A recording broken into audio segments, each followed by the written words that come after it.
kids' plane. Getting ready to go back to Spokane. Day 6. And just dropped the kids off at the airport and getting ready to go to Colorado. And it's definitely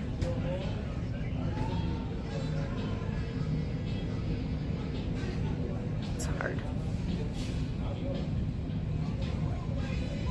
I know most people don't understand how I can move across the country from my kids. And I don't really know how to explain it. I just know in my soul I can't be back there. I know it wouldn't help them. And as hard as this is, I just know it's gonna be okay. I know it will. I know we'll be okay. Where are we? What? Where are we? Dallas. We're in Dallas to go on to Colorado. To airplane mode, larger electronics such as your laptop computers, and if your tablet still has a keyboard still attached, those must be completely powered on and properly secured. Flight attendants, armed doors, and cross-check. Stand by for all call. Stand by. We are going to Denver. We're ready. We're pumped and we're ready. Amen, sister. Just got into Denver airport and the plane was super bumpy coming in. That's when you practice heart coherence, especially for me. That's where the work is, in turbulence. One around, across the 20, 25, 30, 35, 40, down the far sideline and finally run out of bounds. Finally run out of bounds. It's Tariq Cohen. I mean, seriously? No. You're killing me. And that doesn't help. Nobody wants to go home.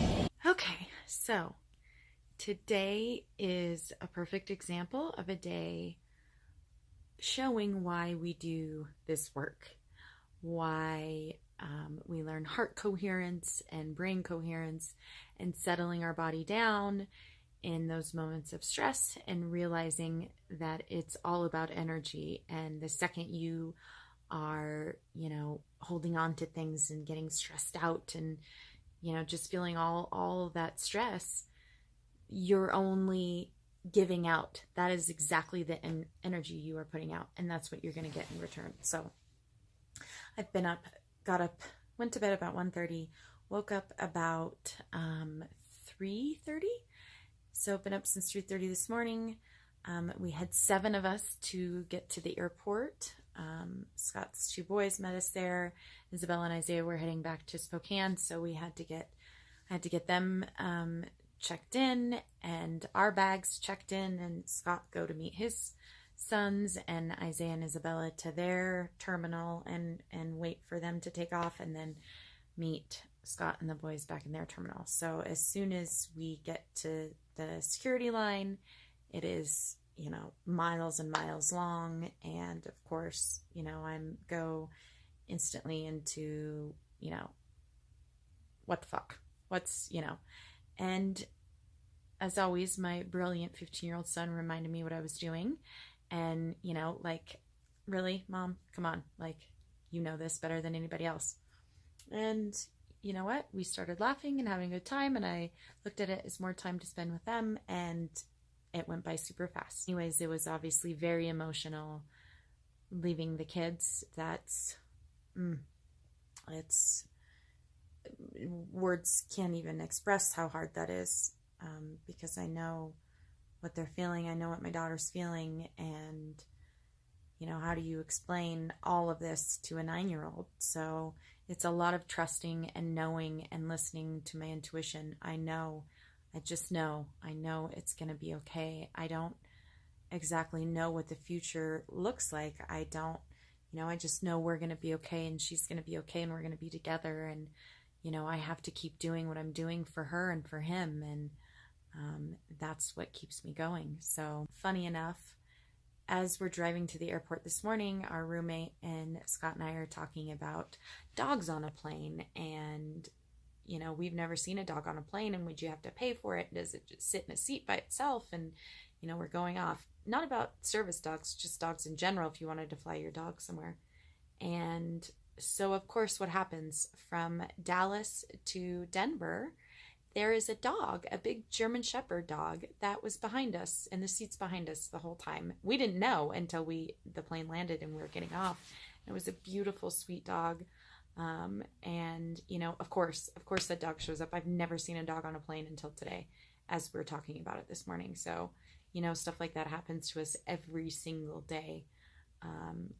And it's just fun little reminders to show you the universe is always listening and how powerful your thoughts are. And we get into Denver and, waiting for the ski bags and getting the rental car, and it's, a 2-hour drive and going shopping and getting settled in here, and, just a very long day. And so it's easy to do the work when it's easy and you're, floating on cloud 9 and things are flowing, and that is so fantastic.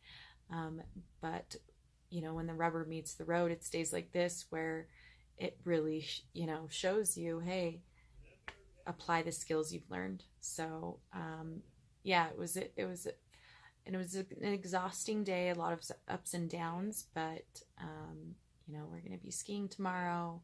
We're going to be seeing our dear friend Jeanette. Isaiah will be here in 2 days.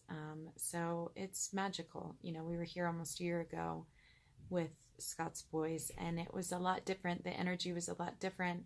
And so I'm so grateful a year later to be where we're all at, and, to be comfortable with them and them be comfortable with me, and, have that closer relationship with them. So yeah, I'm just so grateful today. I'm so grateful. Until tomorrow, good night. Day 7, good morning. Getting ready to go skiing in Breckenridge. Yay. Are you excited, honey? I'm excited. I'm ready to go. Okay. So I would ready to suggest go. You get going. Ready to go.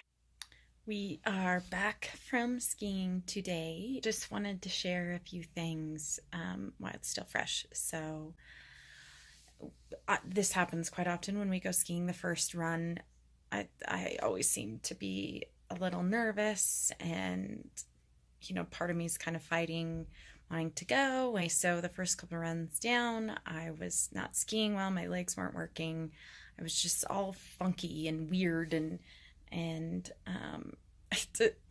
it was, my legs were not doing what my mind was. I did a lot of breathing. On the way up, and I just kept telling myself, let my body do what it knows how to do.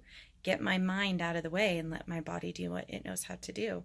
So, of course, the second and third run down, it was amazing, and I was back in the groove, and I was, skiing hard, and it was so awesome, and I was so proud of myself. And, when I was done, I was done. For me, breath work is so, so, so important. Breath really helps you to kind of get centered, and I am just such a big fan of it now. So I use Dr.Joe Dispenza's breath work, and a mixture of Wim Hof, which my very good friend Tony showed me when we were in Cancun. So I definitely recommend checking those out.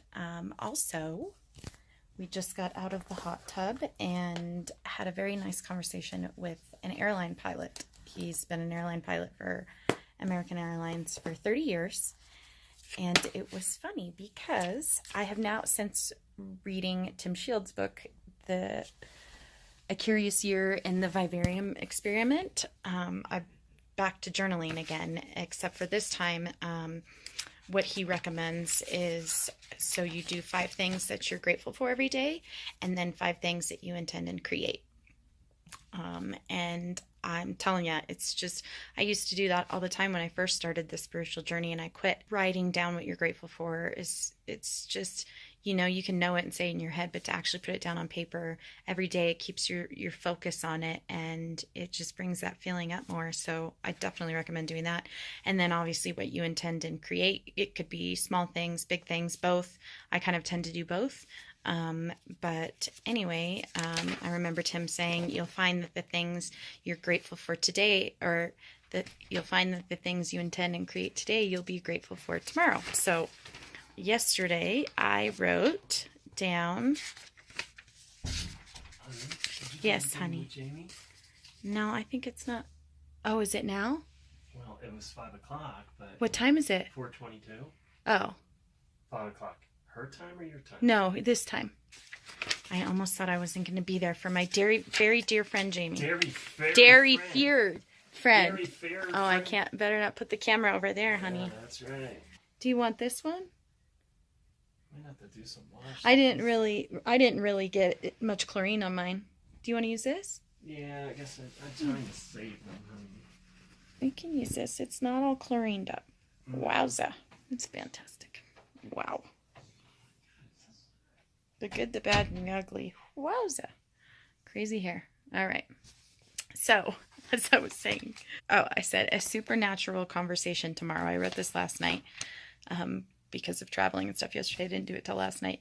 And so we ended up having an amazing conversation with this pilot that's been working for American Airlines for 30 years. I used to have this huge fear of flying, and I was, would have to take a Xanax before I flew. And that was my story. My story was I was afraid of flying. So, of course, that's what my body did. And then I started doing this work and, just all the meditation, all this kind of spiritual inner work that I do. And for a while, it didn't bother me at all. And, I'm still pretty good, but when it gets a little turbulent, I can find that old story trying to work its way back up into my body. So it was really funny yesterday, when it was getting turbulent and I was, closing my eyes and just calming myself, I imagined in my head these little, and I have no idea why, but this is what came up, these little round orange, like almost oranges, about that size, but just round balls with little faces. And they were my guys. They were my little guys, and they were all underneath each wing of the plane. There was, like a line of them underneath each wing of the plane. And they, I would close my eyes and I would imagine them, and I would say, "You guys got it?" And they'd say, "We got it. Don't worry, we got you taken care of." And so it helped calm me down. These little orange smiley face guys that were keeping the plane up for me. So, anyways, I asked, I put down I intended create for a good conversation today, and that's exactly what happened. So, there you go. Start your own journal.